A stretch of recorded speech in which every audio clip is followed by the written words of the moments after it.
So, good evening, everyone. Hope everyone's doing well in the lovely weather we've been having recently, although not so good the last couple of days, but hope everyone's doing okay. Once again, we're doing our meeting via Zoom. Just before we start, just to let everybody know, we are recording the session tonight. So if you don't want to be on YouTube later, then please perhaps don't show your video or something, or don't, have a chat later on, sort of thing. Don't get too involved, but it's up to you. But yeah, it's nice to see everybody on. We got 15 people join tonight, which is fantastic, and so we might get a few more that join late. We sometimes do. Just a reminder, we have our club nets on Monday nights on GB3XP, so I think that's still going on. So please join that, and if not, then we've also got our virtual meeting on Zoom on Tuesday nights at 8 o'clock. So again, a few options there to get together. So yeah, so anyway, tonight we've got a fantastic talk. We've got Lauren and we've got Kev. So that's 2E0HLR, and we've got Kev G0PEK, who have doing lots of adventures recently, and they're going to tell us all about it. So I'm going to pass you over to them. As usual, you're all on mute for the time being. If you've got any questions, we'll perhaps take them at the end. But if you've got any questions throughout, just put something in the chat window, and we'll bring you in at the end to ask you questions. So, Lauren and Kev, I'm going to put it over to you. Yeah, well, thank you very much, and yeah, very good evening to everyone, and hope you're having good fun on the radio in these interesting times. And we've not been doing too much of late, but we're always planning and trying, thinking of different little ideas. But tonight, our little presentation is really about the way that we've adapted our radio interest to sort of fit in around other interests that we have, and that's the sort of thing that we've done. And then there's a bit about what we're hoping to do, at least about one of the events that we're hoping to do anyway. So hopefully you can all see the presentation there, and I'll move on with it. Right, yeah. So a little quote from Tolkien, which I quite like, and really it's about you don't know what you can do unless you really give it a go. You've got to start adventures somewhere, and that's the sort of thing that we do lots of. And a lot of our stuff is sort of, although we plan a lot of things to the nth degree, there's a lot of things we just think, right, we're just going to do it and see what happens. So we called this one Boats, Boots and Bikes because that's the sort of things that we do. What? My idea. Yeah, Lauren's idea, boats, boots and bikes. That picture we actually took because it was also identical to the cover of the Lake District map. If you ever go walking up there and you get the northern area of the Lake District, that is a very similar image that is taken. Dodd, I think that one was. I think, yeah, one of the many Wainwrights that we did. So this is what all started us off really with Lauren's adventures. That's really what got us back into doing a lot of our radio stuff. So 4 years old, that was her first mountain. We did try help Ellen before that, and got halfway up it. Yeah, and then she spent the other half coming back down on my shoulders. And as I say, 4 years old, she did her first summit, and the following year she did her first long canoe trip, and then sort of things just sort of progressed from there. But it wasn't always about radio. Radio was just something that we would take with us while we were doing other things on the mountains and on the boats and stuff like that.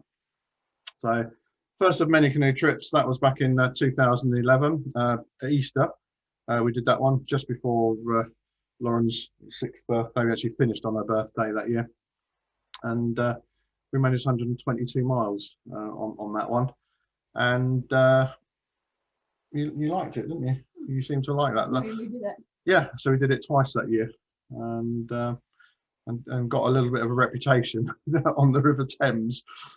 We got sort of quite well known, didn't we, by the lock keepers and that as we went down. But as far as the radio side of things, we didn't really do too much in those early ones. We just threw a radio in a waterproof bag and let it bleat away our position and see what happened on Google Maps. So that was a bit of fun. We had a few contacts, but not many. Very, very basic antennas, very, very small batteries, and and stuff, and then it all just sort of progressed.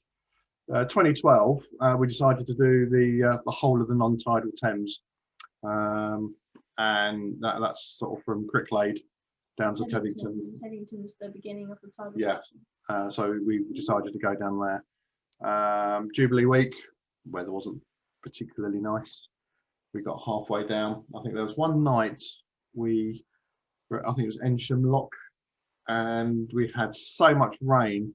I had to bail out 100 litres of water with a milk carton. I had to bail that out of the open canoe the following morning. It was appalling. And of course, the river levels came up and other things happened, and we decided to call it a day down near Abingdon, and then went from there. But we did have a bit of a problem because Lauren got a little bit cold, so we had to stop even sooner and get her sorted out. But we did restart the trip, but just a little bit later on that year, just before the 2012 Olympics. We finished it literally a few days before they started. So we had other issues with parts of the river not being accessible past the race courses and stuff like that. So that was that one. But of course, when we finished that one, we wanted to do more, didn't we? Unknowingly. Yeah. Somebody wanted to paddle through London, but we couldn't do it that year. So yeah, you had to have permits to sort of go through on the tidal section there. So and we didn't have time to do it anyway. So anyway, because we had to abandon the trip halfway through, we did the first half of that trip in the open canoe, and then we did the second half in our double kayak that we had at the time there. So we decided to sort of try that. And there was 2 antennas on the back of that at one point. With that picture there, one's got one's got a flag on it. But we actually took that boat out to the estuary when we did the source to sea thing. So yeah, that was over 200 miles. I think it's 212 miles. Completely unsupported. 233 to be honest. In fact, we was actually doing this trip 8 years ago this week. So if 8 years ago we would have been paddling down towards the estuary. We would have gone through central London. I think it was yesterday. And I know that because all the memory pictures have been coming up on Facebook of us at Martin Lynch's when they was in Chertsey, because we popped down there to visit them, canoe and all, when we ended up going through Chertsey. So the only day that we actually got any sort of true backup was on the final day, and one of our radio friends came out in a safety boat, and we decided to do that because the final stretches of the Thames are quite a challenge, or if not the whole river's a challenge, but there's nowhere to get off if there's an emergency. So we decided that we needed a little bit of backup on that one, just in case everything hit the fan, and that gave us a little bit of a backup there. And we ended up abandoning the trip anyway, 7 miles from home, but we actually completed the Thames. We actually pulled in at Queenborough, which is just about 7 miles away from here, and we did that because the weather changed and came in, so we used our escape route and went to an all-tide slipway over at Queenborough, and then got off there.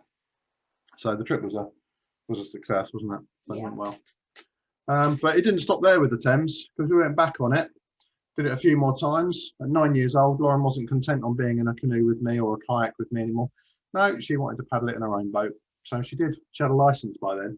She had her M6. So we rigged up her boat with a radio, and she merrily called CQ for 3 days.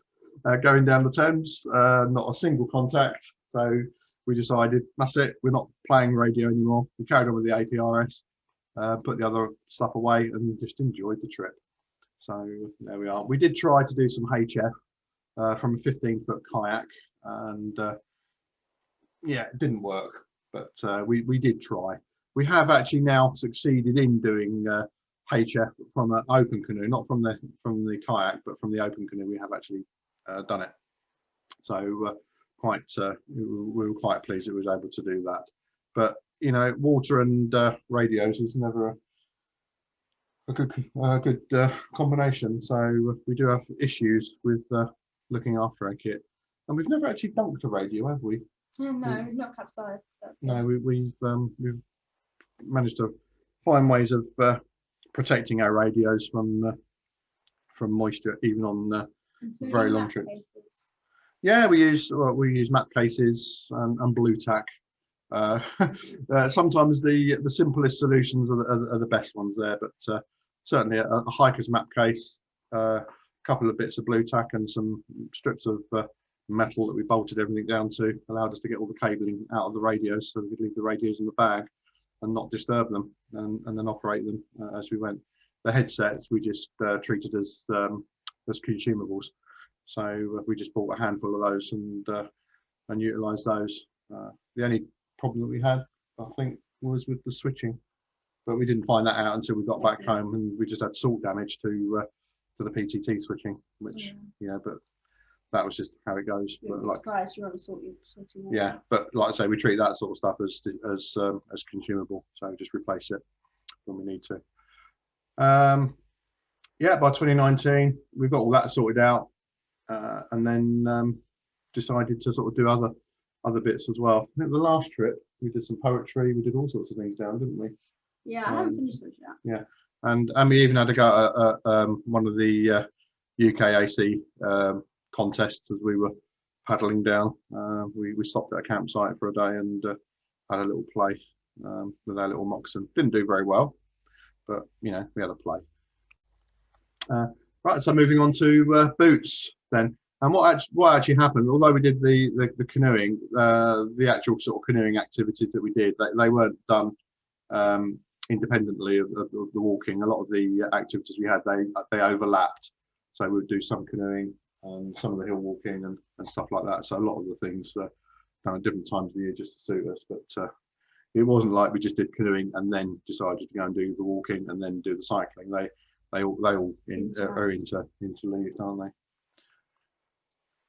So the mountain radio, and I have used radios on mountains many years ago, but that was pre-SOTA and stuff like that. And you know, yeah, you always get the odd contact up on a summit, but I didn't know anything about SOTA or WOTA or that. And Lauren was, let's say, she was 5, sort of 6 years old, and we was out up in the Lake District just on a holiday, and I would take a radio up, and there was one day where I was actually doing a summit walk, and Deb, my wife, G0PEK, and Lauren were doing a low level walk around Buttermere, and we could actually see them from the summit ridge, and we kept in contact via 2 meters, and in the process we kept getting calls when we was on the summits, people wanting to talk to us, and that's where we found out about the Wainwrights on the air and the SOTA, and then thought, oh, that's actually quite good, quite like that idea.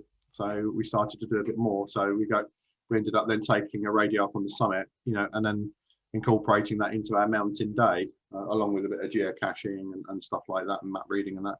So the radio was still not the main part, but we were doing more and more of it.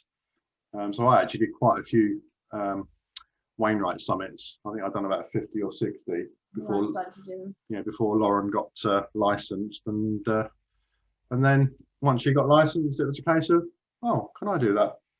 And then, but she didn't announce that until we were 10 days into a 2-week holiday up there. So we'd already done loads of summits, and she didn't want to play. And then suddenly she did. So we then started on this on this project. And I think your first one was U-Barrow, actually. And then we go from there. But so Lauren wanted to do them all in a year, but I thought it'd be easy if you could only 365 days in a year. I could have gotten the whole year off school. But reality, living in Kent, it's quite difficult to do that. So we set ourselves up for a challenge of doing them in 2 years, didn't we? And we finished them in 1 year, 363 days. Yeah, literally 2 days short of the 2 years. So that was what we did. I think we did it in something like 6 different trips up. The most we did in any one trip was 51 summits. That was in one Easter. But we went up in sort of all weathers as well. So and we decided to do the Wainwrights on the air, the WOTA, as opposed to SOTA as our main activity, because it suited our way of operating at the time, especially when you've got a youngster coming up onto the mountains. You know, kids get cold quite quickly, So we didn't really want to be sort of stopping on a lot of the summits for hours and hours and hours. So sometimes, you know, we would limit our summit time, you know, when we had to. And with the Wainwrights, you only need to have one contact to validate the summit, as opposed to the 4 that you need for SOTA. So it made it a little bit more achievable. Plus, with the Wainwrights, a lot of them are quite close together. You don't have this 500-meter drop between the summits in order to do them. They're quite a few of them are on nice long ridges, so you can do, and we have done 9 in a day. But when you end up doing that, and I think when we did that one, the Fairfield Horseshoe, we did the 9 summits. We spent half an hour doing radio on each of those summits. So that's 4.5 hours of our mountain day just doing radio, plus the walking. I think we ended up doing a 13-hour day on that one. Yeah, it was a long day. It was a long day, but good fun. But we had good weather for that one. And sometimes the weather is actually appalling. I think the worst one we had, I think it was Loughrig Fell. It's not a particularly high summit. We've done it many times. But when we actually did the activation, it was on a really wet day. We thought, well, we'll stay low down. It won't be that bad. We thought. We got up to the top there, and I've got a picture somewhere of Lauren sort of hanging onto the summit cairn there in 50-mile-an-hour winds. We put a quick call out. I thought, that's it. We're getting off of here because we're going to get cold really quickly. And then made our way back down to the to our campsite. That was what we generally call a wet knicker day, where it doesn't matter what waterproofs you're wearing, you're going to get wet anyway. So we had a few of those. Yeah, and like I say, it was Lauren's idea. We just go with it really, and we actually used it not so much for the radio side of things, but to allow Lauren to see what the mountains were like in their true flavour, not just on a nice summer's day. So we did go up in all weathers, you know, when it was appropriate to. There were days where we just didn't go out because it would have been ridiculously stupid, irresponsible to go out. But we were experienced enough to know sort of our limits with what we can do, and back away. So not one of the 6 mountain trips that we did, the ventures up there, went according to plan. We would always vary the plans, normally to do with the weather or because of how we felt. You know, if we were a little bit tired after a long day the day before, we would change our routes around and do something else. Or in some cases, we knew that some summits were iced over, and we would go elsewhere. So, but it's good when you've got a little bit of knowledge of an area like that, you have the skills, you know, in order to make it safe. So the primary goal on that one was to do all the 214 summits, which we did. We did raise some money for the rescue teams while I was up there. We haven't done the outlying fells yet. We haven't moved on to that. Once we finished the 214, we basically finished that, and then we were bang straight into other projects. I think we had 3 other projects within 2 weeks, straight after finishing this one. And we just never got around to planning the outlying fells. We sort of did more of the canoeing and then moved on to the cycling stuff. But it was fun, definitely fun. We wouldn't have done it otherwise. So the sort of kit that we tend to take out on these, the Kenwood D72s, we've got a pair of them, and they become like our staple radio really for most of our stuff when we're doing a lot of our VHF stuff. We do like them. We've got the KX3, which we bought, and nice radio, but it's not very good in wet weather. So we pick and choose when we take that one out. So we've got the 817s that we use. They're a little bit more robust, but you know, both of those radios, they got their advantages and they got their disadvantages. We've got loads of other radios. We sometimes carry an old TH22, D7s, X3s. We've used. We've had some great fun with those little VX3 radios. Actually, we tend to strap one to the shoulder strap of the rucksack and use it as a monitoring radio when we're between summits, so we can intercept other summit traffic and then sort of have some contacts as we go. But from the Lake District, even just with a standard little antenna on it, we got contact into Scotland and Ireland and stuff like that, just with 1 watt, and then got back into the Yorkshire Dales with it, and I think we even managed Lincolnshire on a X3 and that wasn't on a high summit either. Keep experimenting with batteries, and that's what we're doing this year. We're trying something new again with those. Antennas, we've tried a few different ones. We quite like the PA0 FBK little collinear made out of RG58, and I think we had somewhere in the region of about, well, we had over 2,000 summit contacts, and most of those was on one of those antennas mounted on a little pole. Not all of them, but the majority. But we've modified that now to work on our bikes as well. We use other things, offset fed dipoles, just little lightweight things that we've made up, and little Moxon, and we've made up some roll up Miyagi's, and we've even now got some roll up, fold up LFAs that we put together. So they're a bit of fun. They're still work in progress, but we like messing around with things like that. It just gives us something to do on a cold winter's day. So here we go. Didn't always go according to plan. We had antenna faults. We had BNC connections break, and weather beating us down a hill, and forgotten to take radios and all sorts of stuff, haven't we? Yeah. And failed activations, just where we put calls out, especially on some of the lower summits. That particular picture is on Raven Crag. I think we did that 3 times. Yeah. I think two or three times. We went up there, and failed to get contacts.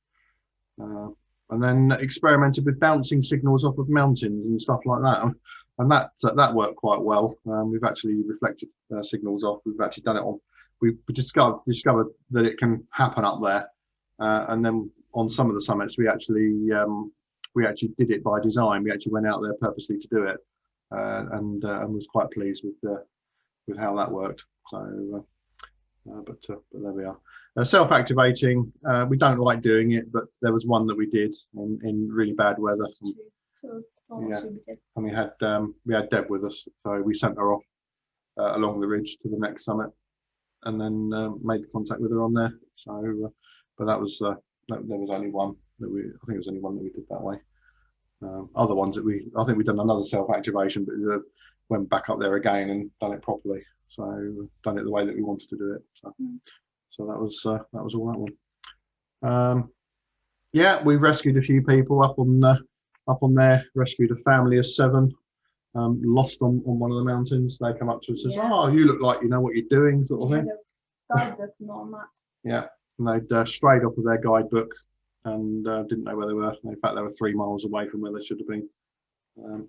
We pointed a Swedish family in the right direction when they were heading up Helvellyn, so they thought. Well, actually, they were going up St Sunday Crag, so on the other side. So that would have been a long walk for them.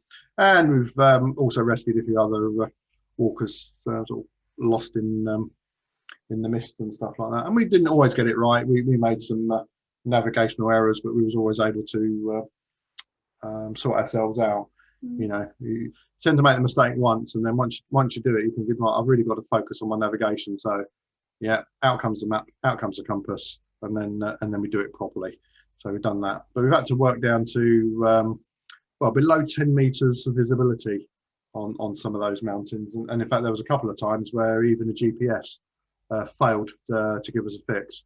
So we really had to use our navigational skills, and that was part of what we was actually teaching Lauren as well.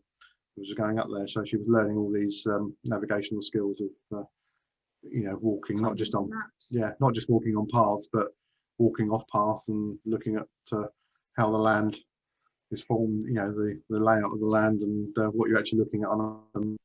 And it worked quite well doing that, didn't it? So there we are. Not everything went right. One particular mountain we went up, we had a window of opportunity before a storm came in. So the weather forecast said anyway. Well, 6 hours early, didn't it? It came in 6 hours early, and there was us up on the tops on our icy conditions. And little Lauren there was getting blown along the ice, even though she had crampons on. She was getting blown along. So We ended up coming down the other side of the mountain, about 16 miles away from the car, and we found out after that the buses didn't run. yeah, it wasn't 16 miles; it was 27. What was it? Yeah, to get to our car, it was 27 miles away. But we decided that the safest way off the mountain was to go down on the lee side rather than into the jaws of the storm that was upon us. So we went down out of the wind and got down that way, and then, as Lauren said, then found out the buses weren't running, so just had to get a taxi. But that's where you always take a bit of money with you. All that sort of things out. But the important thing of that is that we actually got down off the mountain safely. So you know, I wasn't worried about the 20 odd quid that it cost us on the or 20 or 30 quid it cost us on the taxi. You know, the fact is we got down and we weren't a casualty. There was a couple of other close calls we had, wasn't there? There was one we had a close call on a very low summit, Bath, and Oh yeah. and it was a winter's day, and we decided that we'd stay below the. Yeah, it was a beautiful day, blisteringly cold, but we were below the snow line on this particular day, so we thought. Yeah, but so we thought, you know what, we can go a little bit lighter today. We don't need to take all the winter kit. We don't need the crampons. We don't need the ice axes, and we don't need the rope. Big mistake that was, as we went up Bath, and We went up the wrong way. we went up, and it got steeper and steeper and We ended steeper. up going up slate instead of like the actual path. Yeah, went up a scree slope, and then we got to a crag, and then we got over the crag. We did manage to get up and over it, and sort of carried on. And then when we actually looked at it afterwards, we found it's the place that Keswick Mountain Rescue get called out the most to go and rescue people from. Yeah, we were fortunate to again, we had the skills to deal with it, but I would have been happy with the rope that day. So we made sure we carried it on every other trip, didn't we? Yeah. On that one. Yeah, so we did it in all under 2 years, over 2,000 contacts, well over 2,000. We did do some on HF, but not that many. I would say probably a dozen or so we actually did on HF. The rest, but everything else we did on VHF and a little bit of UHF as well, all FM. Well, what's left? Yeah, we might do round two. We've got the lightweight backpacking is going to be something that we are that is on the horizon. That's one of the next things that we're looking at, and that links into some of the things that we're doing with the cycling now. Is actually going to link through to lightweight multi-day backpacking radio ventures.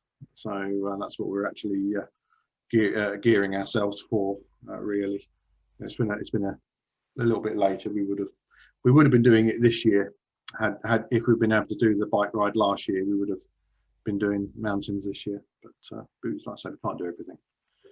So moving on to bikes.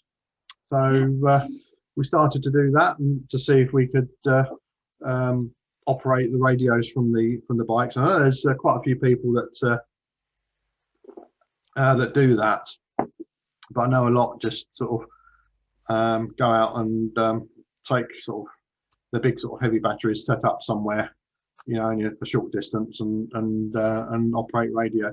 That's not how we operate. We, as I said, the radio is always is never really the main thing that we do, and so the journey is the bigger part of it.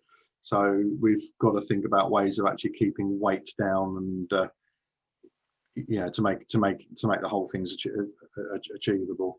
So we still mess around with APRS. We've got all that working on the bikes. We work the bikes. We operate as we cycle on VHF, UHF, and we can do the APRS as we cycle. No real problems there. But we do it all hands free. It's quite easy to get that sorted out. So we decided on a little trial adventure, and we took our bikes down to Dover and started along the south coast to see how far we could get. And this was Lauren's first bike packing adventure, and certainly our first sort of multi-day venture with bikes and radios. So we did take an 817 with us. We took the handhelds with us, solar panel, batteries, the whole lot, and thought we'd see what we could do. And that's what we did. So the 817 went with us, the two D72s, a 7 amp hour LifePo battery, and all the other bits that we needed to go. But that particular year, we had a few issues with storms. Oh yeah. As we went down the south coast there. Some proper fun. Yeah, and we did incur some damage. We got turned away from campsites, so we had to go and find other places to camp. So sometimes we camped in pub car parks with permission. Camped in a few people's gardens, again with permission. We did camp up on the South Downs without permission, but there we go. And we did incur some damage. We got turned away from a campsite down in Dorset and had to move on to another one. So we hit some hills. We'd already jumped a day ahead. We had a half day's ride, so we decided to carry on to end up with like doing a day and a half's ride in one day. Finished about 8 o'clock in the evening, just as the storm was approaching, and then got there. So some of our equipment did get damaged. You can see the antenna there. The flag on the back of the bike there is actually also an antenna. And that got snapped. It's actually held together there with a 10 peg on that one. And it's at that angle because of the wind. Gives you an idea as to how strong the wind was. It's been blown over at a 45-degree angle there. The wind, it was just relentless. I'd never known anything like it. We had it for virtually the whole trip, didn't we? Yeah. Headwinds for nearly 400 miles. Really painful. It was hard work. We struggled on that, but we got there. We just sort of carried on going. We used, the only thing that we did book was the Isle of Wight ferry, and the reason why we went over to the Isle of Wight was because we weren't too keen on cycling through Southampton. So we decided we would avoid that, go over to the Isle of Wight and drop back into the New Forest, which would have worked had the Lymington ferry not been cancelled because it broke down. So we were delayed there. An hour's delay on a bike is quite significant. In a car, it doesn't make a lot of difference, but when you're cycling, it does. But we also then found out that the Sandbanks ferry wasn't working that year. So yeah, so we had to figure out an alternative route, which we didn't have the maps for. But we've worked our way through Poole and out, and then got back on route the next day. So like I say, you have to sort of change things as you go. Like I say, really bad wind. The 40-watt solar panel there got a little damaged when somebody crashed into me, and it's actually hanging on the back of the bike trailer there. We're not going to use that particular panel this year. We're going to use a 21-watt panel. It's a little bit smaller. We've also got a different system that we're using now. We're using some well, they're supposedly 30-watt panels, but they're nowhere near that. They're modular. We can actually link them together to make bigger ones. I mean, I think we've got 7 or 8 of those that we're going to utilise. So we can configure them in series in parallel and charge up our USB devices with those and stuff like that. So that's our primary way of actually of charging stuff. We will be taking a little mains power supply as well, or we took one on that. Biggest problem we had on this one was our LifePo battery failed to charge. Oh yeah. So we had mega issues with that. It was a problem with the charge controller. It kept reporting that the battery was fully charged. Yeah, So charge it, so. yeah, But we only found that out and got home. yeah, we only found out that was the fault. So but we had a little mains charging system. So whenever we got to a campsite, we sort of just asked nicely and plugged that in, and was able to recharge the handhelds and the backup batteries. Even though we couldn't charge the main battery, we could charge the backup, like jump starter batteries that we had with us. Like I say, other little problems. We were using vintage bikes. All our bikes are around about 26, 27 years old, and Lauren's one had a little bit of a problem with the tyre, among other issues, and she stripped the thread off, the tread off the tyre. and melted the tyre to the rim. Yeah, with all the hills, using the brakes on the going down the hills, the rims, you get a bit of friction there, and the rims heat up. And she actually baked the tyre onto the wheel, so I had to get that off. It took me 2 hours picking it out with a penknife, and yeah, and that could have cost us quite a long time had we not carried a spare tyre. We actually had a spare folding tyre with us. On different sizes. But... yeah, it was a different size, but the fact was that we could still ride, and that was the thing. So that was what we did. We always carry a certain amount of spare equipment with us, and for those sort of eventualities, you can't carry everything, but spare tyres, tubes, brake blocks, brake cables, gear cables, all those sort of things. Zip ties, can't go wrong with zip ties. You can do all sorts of things like that. Bit of gaffer tape and electrical tape, all those sort of things were with us as well. But we did need to replace the tyre, didn't we, on that one? Again, we used APRS. We used the Echolink when we could. Had a bit of fun with that when we was down in Cornwall, and they used the Echolink repeaters to keep in contact with people down here. And yeah, we had a few people following us, and got tapped on the shoulder a few times, didn't we? And which was a bit strange when you're cycling, and then people come up to you and say, "Oh, hello, Kev. Hello, Lauren." When you're in the middle of Cornwall, you think, "Who's that?" And there are people actually following our progress on there. So we actually met up with the one of the Cornwall radio clubs and spent an evening with them. Met one of their young operators, Marie, who I think she does a lot of stuff now. She does a lot of Echolink stuff, international stuff, through one of their projects. So they talk to youngsters in America via Echolink. We've done it a few times when we remember, but yeah, we tend to do most of our stuff simplex if we can. Yeah, and then we just carried on going until we just couldn't go any further. Otherwise, we would have gotten very, very wet. So we actually did end up at Land's End. You might notice there when we're at Land's End, the bikes were light. That was because we dumped all the kit at our campsite in Marazion near Penzance, and then cycled light. Did a loop to Land's End and back. And that happened to be the day that Lauren's brakes failed, and she'd actually worn the brakes down to the metal rivets holding the brake blocks on.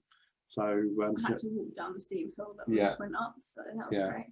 But we got back to the campsite, and then we replaced the brake blocks there, didn't we? So it was but we'd actually finished the trip by then. So but there we go. So that was that one. That's typical sort of setup that we used. We just evolved that. So we used a little 2-man mountain tent. You might have noticed that tent was the same one we used up on one of the mountains when we was doing the backpacking. It's the same one, but this time we set it up with a tarp. If we don't have a tree to hold it up, then we use the bikes, and that just gives us a nice little sheltered area to dump the trailer and to cook if it's a bit grotty. We can do that. So I think the route that we took down, I think we ended up doing somewhere around about 450 miles. We didn't take the most direct route. We tried to do the routes where we're on the country roads and the back roads as much as possible, and we're going to do the same on the next trip as well. Like I say, 2020 we couldn't do the thing up to John O'Groats and Cape Wrath and stuff like that, so thought of something else to do in the meantime. So I did a virtual thing from the garage and cycled 8,000 kilometers on a turbo trainer, just because we can, and set up my FT857, shoved that on the front of the head unit on the front of the handlebars, and the radio was sitting in the canoe and in the garage, and yeah, had lots and lots of QSOs while pedaling away, getting nowhere fast. So we did that in 2 sections. Did it all through the first lockdown. Did the first 4,000 kilometers through the first lockdown. Stopped because I was getting vibration damage to my hands. In fact, both hands went numb because the turbo trainer we was using was not very balanced. So anyway, so we stopped. Allowed my hands to recover, which took good 2 to 3 months, didn't it? And then bought another turbo trainer, bought another bike, a bike that would actually work on the turbo trainer better, and then I carried on through the Christmas lockdown and the New Year. So that was when I did the final 4,000 kilometers on that one. But yeah, it gave me something to do, and kept warm in a freezing cold garage doing that as well. So Megacycle 2021 now, not Megacycle 2020. So that has evolved slightly. We were going to go Land's End, John O'Groats, and then go to Cape Wrath. This time we're going to go from Land's End to Cape Wrath and then to John O'Groats. And part of the reason for that is because the lighthouse, the International Lighthouses event, is a week or so earlier, so we've got less time to get there. So we thought we'd buy ourselves a little bit of insurance with that and get to Cape Wrath first, and then we can just finish off a few more days off to John O'Groats afterwards. So and then next year, I don't think Lauren will want to do this, but it might be just me, but it'll be just a light, yeah, it'll just be a lightweight little trip. I'll probably just jump on a train, get myself up to Scotland, back up to John O'Groats, and then I should cycle back to Dover.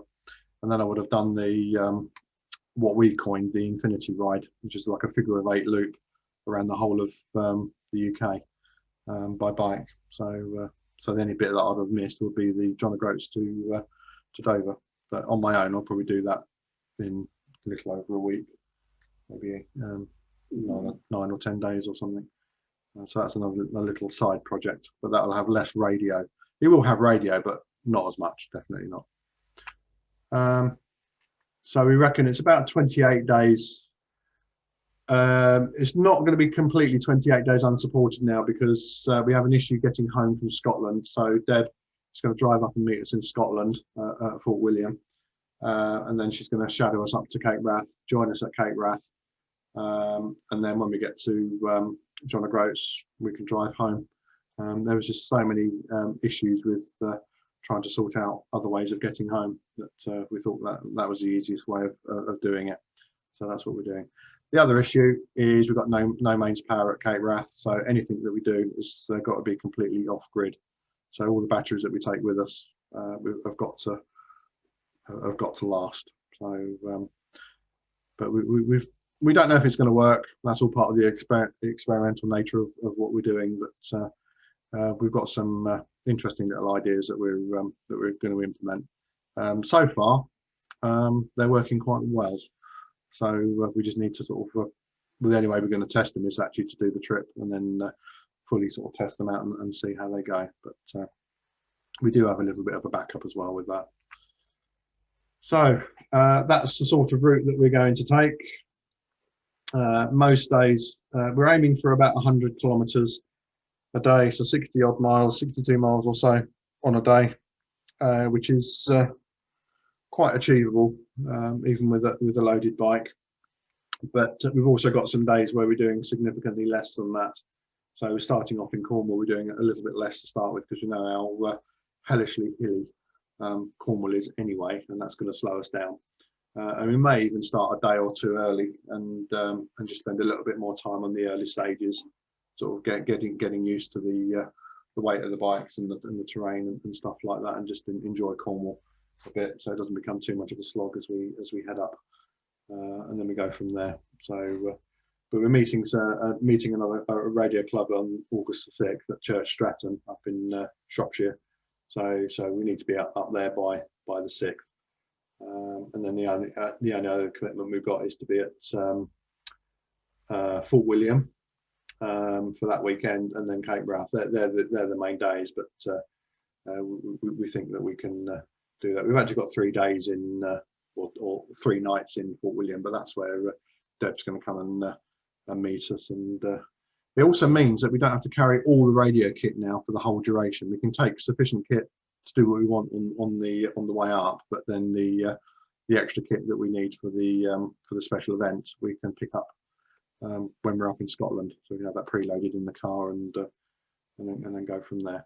And of course, we are going to hopefully climb Ben Nevis. If we've got a window of opportunity with the weather, then we're going to leg it up Ben Nevis, and we'll do a SOTA summit on there as well. So we'll have that. So that's why we've got an extra day in Fort William there to give us the opportunity to do that.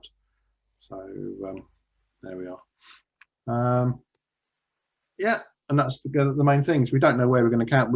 As far as we're concerned, on the Ordnance Survey map, there's campsites where we want to stop, but further research shows that those campsites aren't always there, and that's a bit of a problem. So I've left it right to the last minute, but we are going to put an announcement out through the Facebook radio groups and see if we can generate a little bit of support from radio clubs, and if there's someone's got a field or know of a field or a garden that we can camp in, we're quite happy to do that if we can't find a campsite.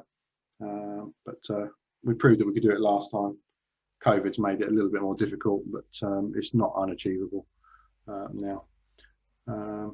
Like I say, originally, we do plan to leave on the 1st of August, but who knows? We might just go a little bit earlier, just to buy us a little bit more time. But we'll see. So the whole thing really becomes a bit of a social amateur radio event. That's what we were hoping. That was the original plan for that. We don't know how that's going to work. Like I say, COVID put a big spanner in the works with that side of things, but we're getting to the point now where it's possible that it can happen that way again, which would be nice.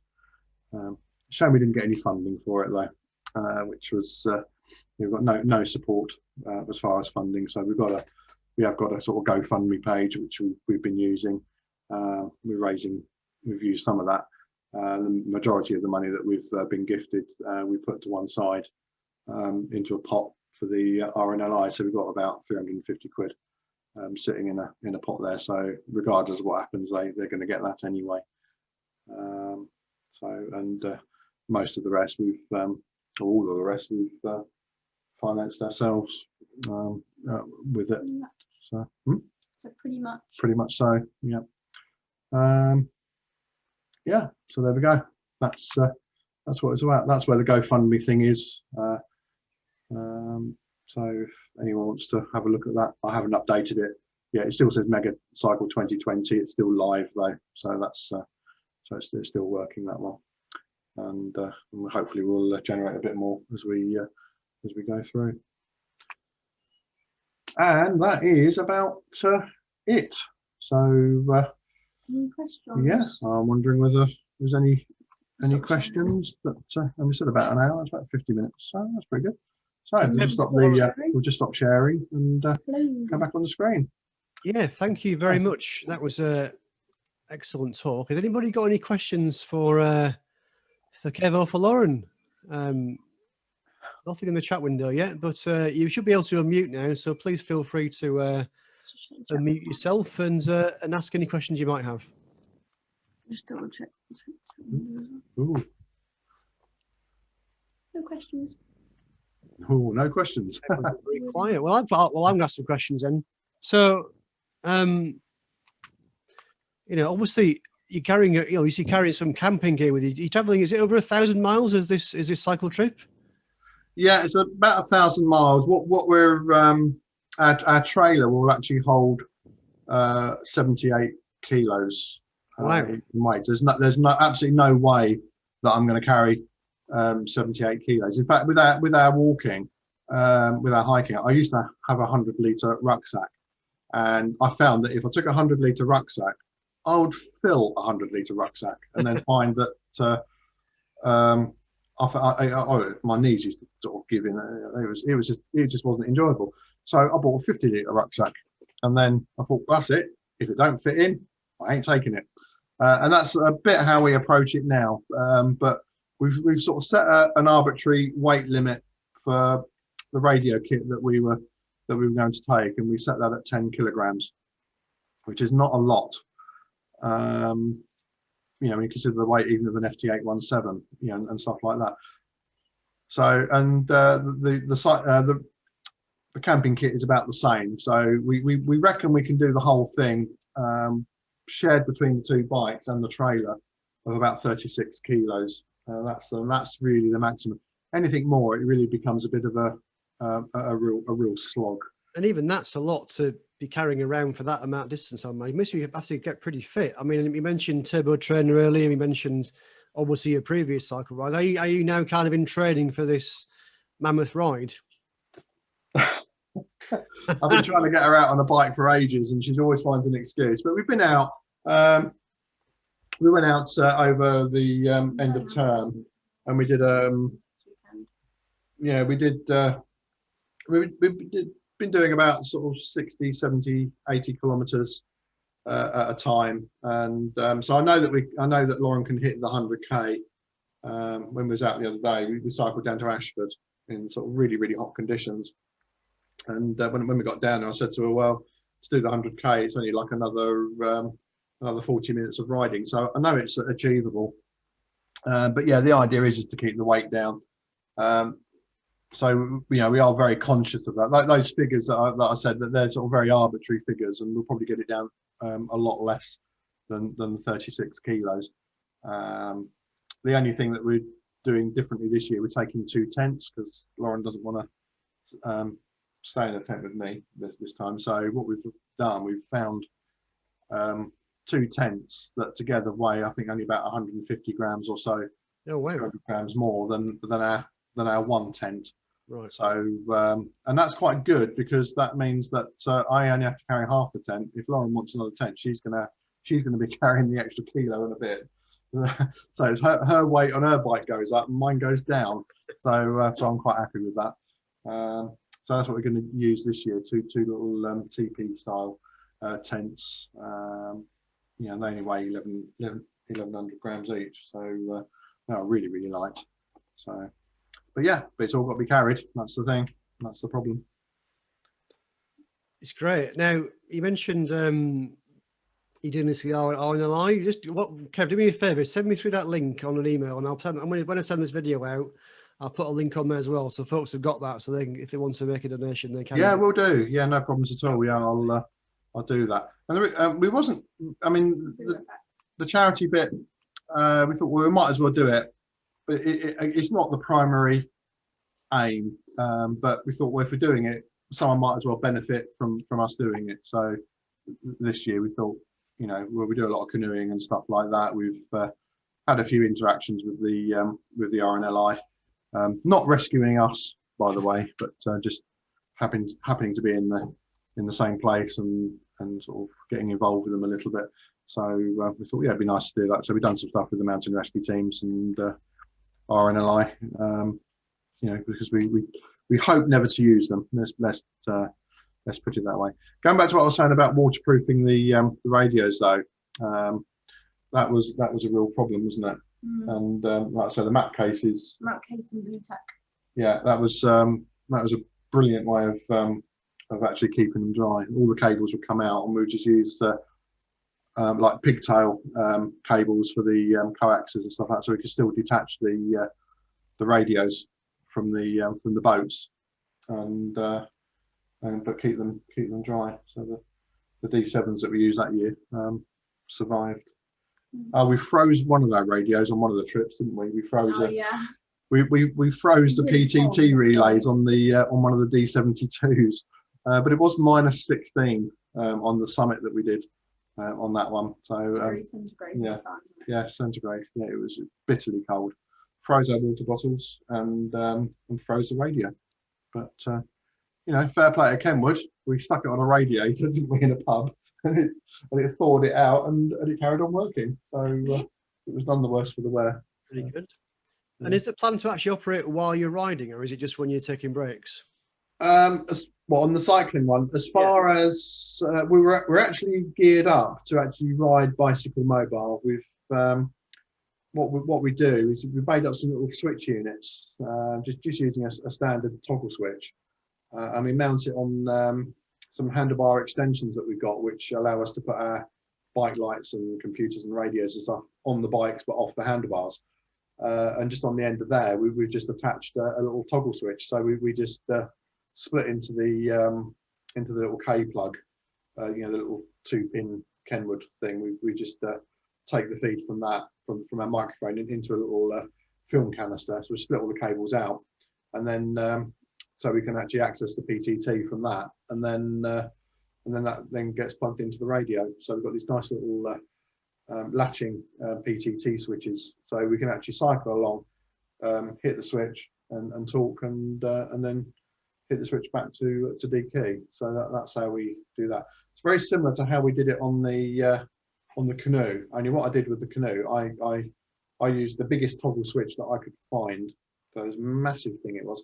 Stuck it into a plastic box, sealed it all up, and then attached that to the deck of the kayak. And then literally as we would kayak down the river, I would actually hit the switch with the paddle to go into transmit, and then flick it back when I wanted to go into receive. So yeah, so very, very sort of rudimentary solutions to how we approach things. We always find that the simplest thing is normally the way to go. But like I say, it's been a lot of experimenting, a lot of just mucking around with different things, and we tend to make a lot of our stuff out of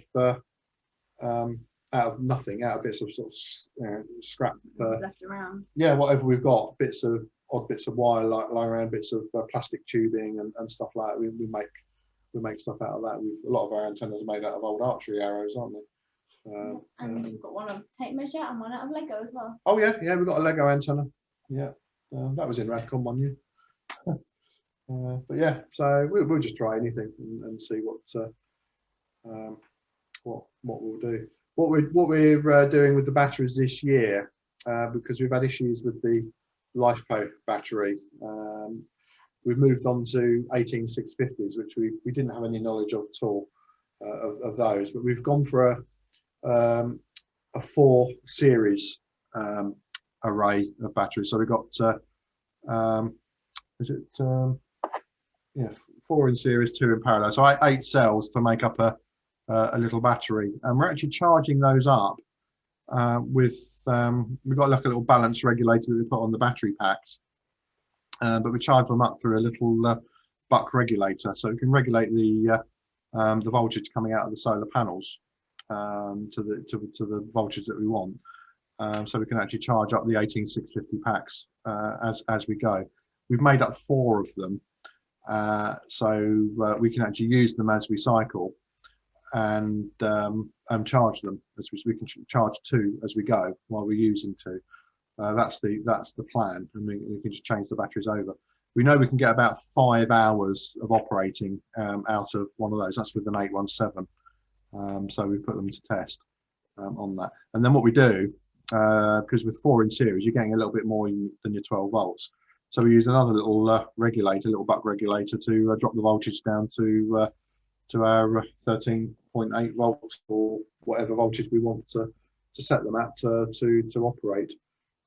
So it's quite a simple setup, but so far it seems to be working. So we're going to go with it this year and see how we get on with that. We've got the backup batteries as well, the jump starter style batteries that we get about 3 hours of life out. And we've got a little hand crank generator as well, little 1.5 amp hand crank generator, so we can feed that into a battery if we really get stuck up at the lighthouse. But we're not going to carry that on the bike. We're going to pick that up in Scotland for the event up there. That's the current thinking with that one anyway. Wow. So look, guys, have we got any final questions for Kev or for Lauren before we wrap things up? I think it's been Chris, just to say, I think it's been a very, very interesting talk tonight, and thank you very much. It's been great. You're welcome. You're very welcome. Yeah, I mean, we don't do our talks. We don't go into sort of doing very sort of highly technical talks, because that's just the nature of what we do. We just it's all part of the hobby. Why not? Yeah, exactly. It's about having a bit of fun, and we it's not taking the radio side too seriously, and a lot of it, we've done some of our radio stuff is sort of a little bit tongue in cheek at times, and we just do it just because we can do it in a certain way. One of the things that we're going to be doing next year, we're actually looking into it now, and I found some tents. They're called hot tents, and they're designed to take a little stove. They're like little teepee tents, backpacking tents that are designed to take a stove. So they got like a little vent outlet to take a hot pipe. But wouldn't even think about putting a stove in a small tent anyway. But that's not what we wanted. We wanted it for the vent, stick the antenna through. So we can actually put an antenna up through the tent and rotate it while we're sitting in the tent. So we can use our little portable Yagi antennas and not have to sort of guess what direction they're pointing in. We can actually work it out without having to get out of the tent every time to look up at the antenna. So that's one of the things that we're going to do at some point. But that'll be a bit of a that'll be a fun little project when we do that. Don't know how that's going to work, but yeah, we haven't got that particular tent yet, so that's work in progress. But, so I know you've got this big thing coming up. I mean, you've got a huge number of ideas, thinking up this idea of, you know, we're going up all the mountains and doing the cycling, etc. I mean, what's left to do? I mean, Lauren's what, 16? I mean, rest of your life to go. What else are you going to do? I mean, it's a huge Graduate school. yeah. Get a job. Well, all the boring things then. Lauren's had a lot more things to focus on than the radio of late, and going into her A levels, of course, she's got all that as well. But I think Lauren's real interest in radio is more to do with doing special events, isn't it? Mm.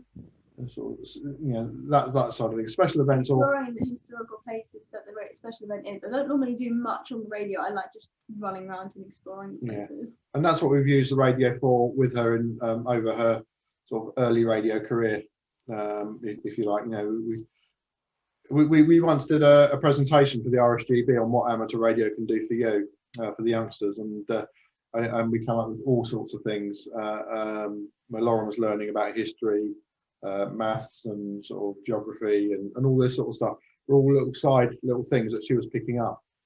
So when we did all our special events on the paddle steamer, the Medway Queen,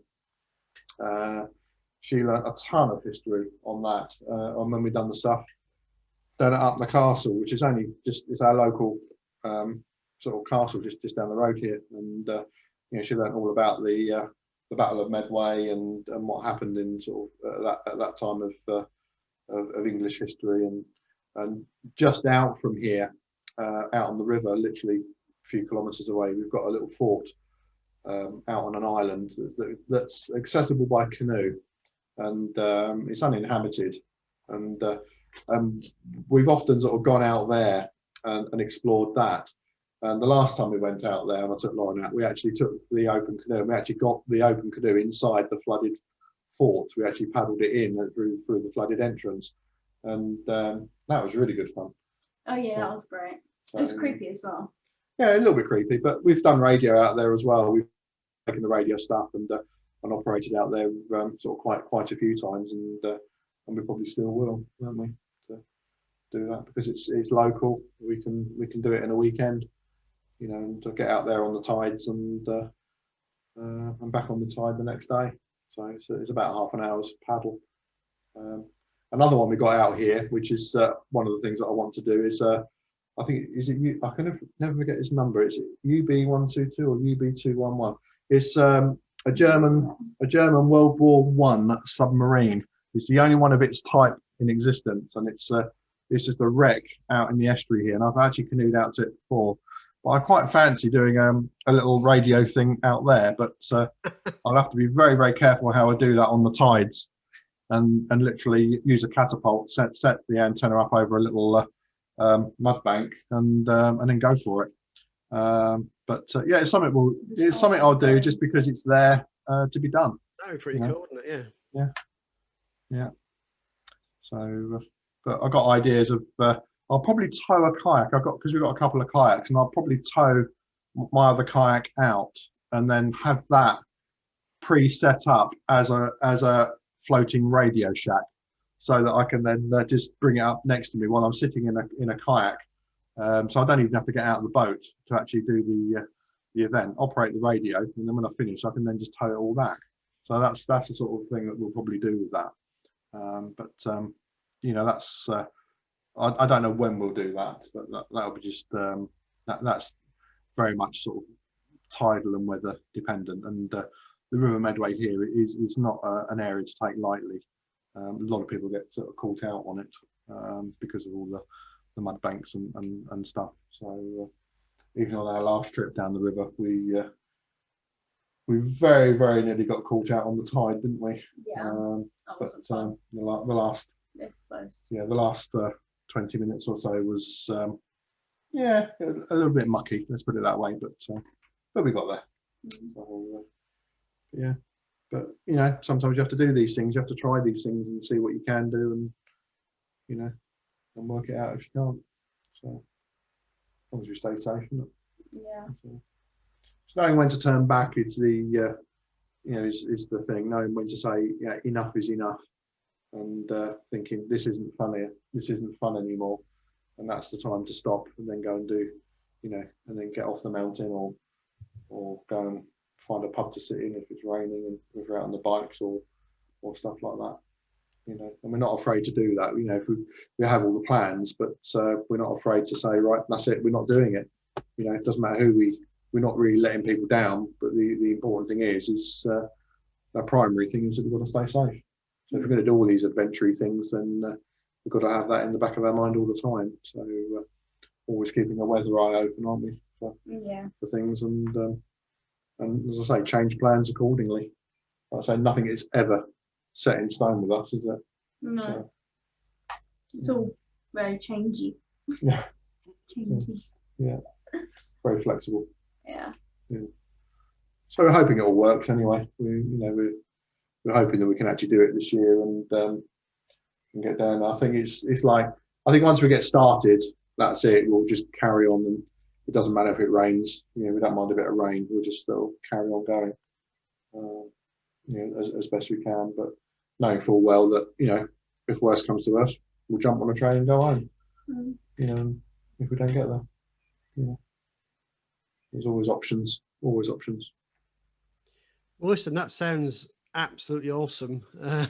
We wish you the very, very best of luck. I'm sure you'll be having great fun all the way up to Scotland and along the way. I'd like to thank you very, very much for your time tonight. That's been a fantastic presentation. I'm sure the guys have all really enjoyed what we've heard tonight, and probably very, very jealous as well. So we'll give you a virtual clap, and we'll say thank you very much for your great presentation.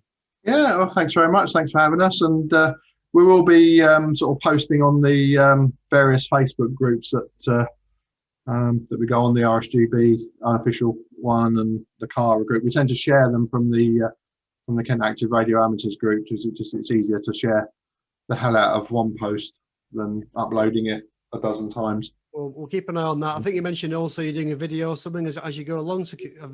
That's what we hope to do. Yeah, we've got a couple of little sport cameras and a mountain of micro SD cards.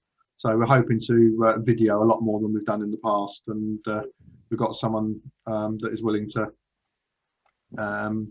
edit it all for us and put it all together. So that'll be nice. I won't have to do all that. And then we can see what goes on with that, and then we'll start to drop stuff on YouTube. We're not going to do much video uploading while we're actually on the ride. We do all the still stuff as we ride and of an evening. There will be some video bits that we'll put on, but we'll save most of that for when we get back. But we'll try and do daily posts as and when we can. But I think there'll be times where we don't get the phone signal or stuff like that, you know, and we'll struggle to upload. But we'll give it a go and see what we can do. So hopefully there'll be sort of some fairly sort of regular update posts. I'll pre-prepare some JPEGs of the routes, you know, prepared on our projected stopping off points. We'll use those as and when we can, just to sort of show our progress. A bit like I did with the bike ride, the virtual bike ride. I posted up every day on my virtual route. We'll do a similar sort of thing on this one. And but as I say, I won't be able to edit the distances so easily from a mobile phone. We don't want to spend too much time doing all that. We want to just enjoy it, do a bit of radio, do a bit of cycling, and spend more time doing that than we are online. We don't want to be spending all our evenings, online. That's the thing. So, Well, we'll look forward to brilliant. we'll look forward to the video. We'll look forward to the updates, and yeah, like I say, very best of luck.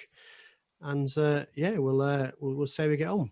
Yeah, we'll be in touch, and yeah, send us the link. I'll send you the funding link, and yeah, and when you set your video up, your YouTube thing, you let us know, and I'll share that into our group as well. Yeah, cool. It won't be for a few days. I'm actually away this weekend, so but it'll probably early next week. Yeah, there's no rush. Onto YouTube, but yeah, cool.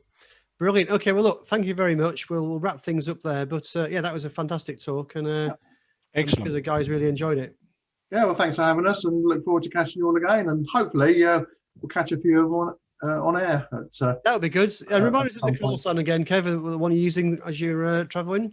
Sorry, Remind us of the call sign again that you're using. right, we'll be using well, the G0PEK, the 2E0HLR.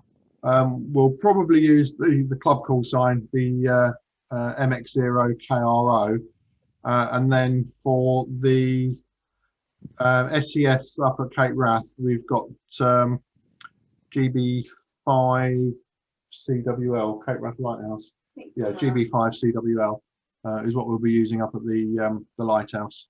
Cool. That will be on HF.